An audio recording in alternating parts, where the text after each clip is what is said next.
پھر دن ہوا پرانی رات کا، کرے سو شکر ہم خدا کی ذات کا، خدا کی ذات کا نیا پھر دن ہوا۔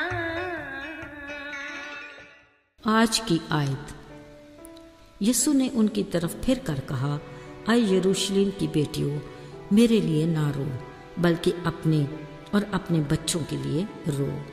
لوکا 23 باب 28 آیت۔ عزیزو، زندگی کو جہاں اور بہت سی چیزوں سے تشبیہ دی جاتی ہے، وہاں یہ بھی کہتے ہیں کہ زندگی پھولوں کی سیج نہیں، اور حقیقت بھی یہی ہے۔ اکثر پھولوں کے ساتھ کانٹے ضرور ہوتے ہیں۔ زندگی میں پھولوں کا مطلب ہے خوشی، اور کانٹے دکھ غم کی علامت ہیں۔ خوشی اور ہنسی بات سمجھ میں آتی ہے، مگر دکھ غم یا رونا گویا بے بسی، بڑبڑانا، مکاری، ناکامی یا کسی کے دکھ کو محسوس کرنا کہلاتا ہے۔ غرض کسی بھی طرح کا رونا دھونا ضرور کیا جاتا ہے جو کسی نہ کسی احساس سے جڑا ہوتا ہے۔ یہ بھی انوکھا انداز ہے۔ بعض اوقات تو ہم ایسی باتوں کے لیے روتے ہیں جس کی کوئی وجہ بھی نہیں ہوتی، مگر جن باتوں کے لیے رونا مقصود ہو کوئی سنجیدہ نہیں ہوتا۔ خیر عزیزو، بارگاہ الہی میں دعا تو یہی ہے کہ اللہ تعالی ہم سب کو ہنستا مسکراتا رکھے، آمین۔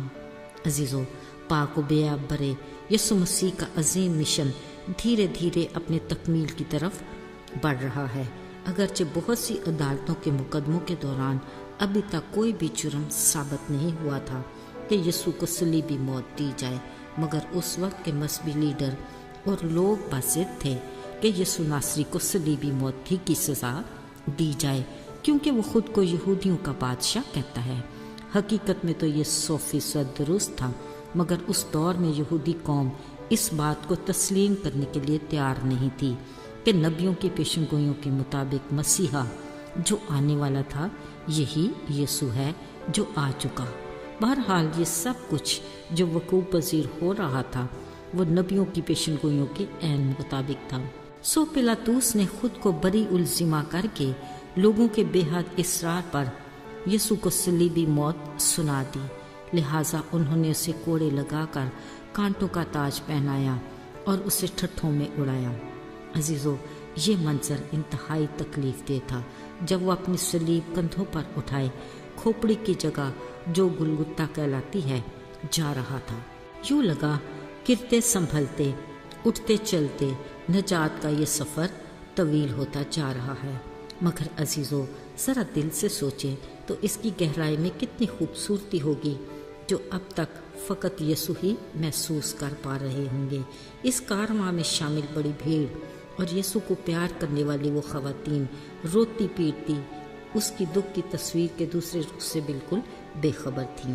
ایک بار تو یسوع نے ضرور اپنے دکھ میں روتی عورتوں کے پیار کو محسوس کیا ہوگا، مگر دوسرے ہی لمحے انہیں ان پر ترس آیا تو پلٹ کر کہا، اے یروشلم کی بیٹیوں، میرے لیے نہ رو بلکہ اپنے اور بچوں کے لیے رو۔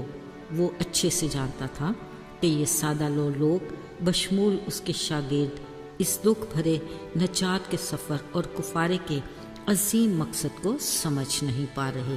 وہ اپنی محدود سوچ اور عدم معرفت کی بدولت یسوع کی منزل کی انتہا وہ کھوپڑی کی جگہ ہی سمجھ رہے تھے جہاں یسوع کو مصلوب کیا جانا تھا۔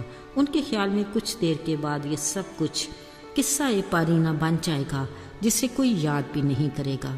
عزیزو، اگر ہم بھی اس دور میں ہوتے تو یقیناً ان دکھ غم میں روتے لوگوں میں سے ہی شامل ہوتے، مگر آج ہم کلام پاک کی بدولت جانتے اور یقین رکھتے ہیں کہ یسوع کے اس عظیم مشن کا مقصد ہم گناہ گاروں کی گناہ سے رہائی اور تحفے میں ہمیشہ کی زندگی ہے۔ عزیزو، بلا شبہ ہم بھی یسوع مسیح کے دکھوں کے اس سیزن کو یاد کرتے بطور کمزور انسان دکھی ہو جاتے ہیں، لیکن وہ ہمیں وہی بات کہتا ہے کہ میرے دکھوں پر غم زدہ ہونے اور رونے کی ضرورت نہیں، بلکہ تم اپنی اور بچوں اور آنے والی نسلوں کی فکر کرو اور انہیں نجات کی خوشخبری اور صلیب کے حقیقی پیغام سے آگاہ کرو۔ تاکہ ان کی زندگیاں ہلاکت سے بچ جائیں۔ نجات کا دن آج ہی کا ہے اور قبولیت کا یہی وقت ہے۔ ایسا نہ ہو کہ نجات کا دروازہ بند ہو جائے، کیونکہ اب کی بار جب وہ شان و شوکت چھوڑ کر آئے گا تو وہ انصاف کے تخت پر بیٹھے گا۔ بلا شبہ ہر ایک کے کام کے موافق دینے کے لیے اجر اس کے پاس ہے۔ آئیے دعا کریں۔ آئے آسمانی باپ، ہم تیری اس عظیم قربانی کے لیے شکر گزار ہیں۔ تیرے مار کھانے سے ہمیں گناہ کے مرض سے شفا ملی۔ ہمیں دلیری عطا کر کہ ہم دوسروں تک تیری صلیب کے حقیقی پیغام کو لے کر جائیں، تاکہ وہ بھی تجھ پر ایمان لا کر تیرے گھرانے میں شامل ہو جائیں۔ یسوع کے پاک اور مبارک نام میں آمین۔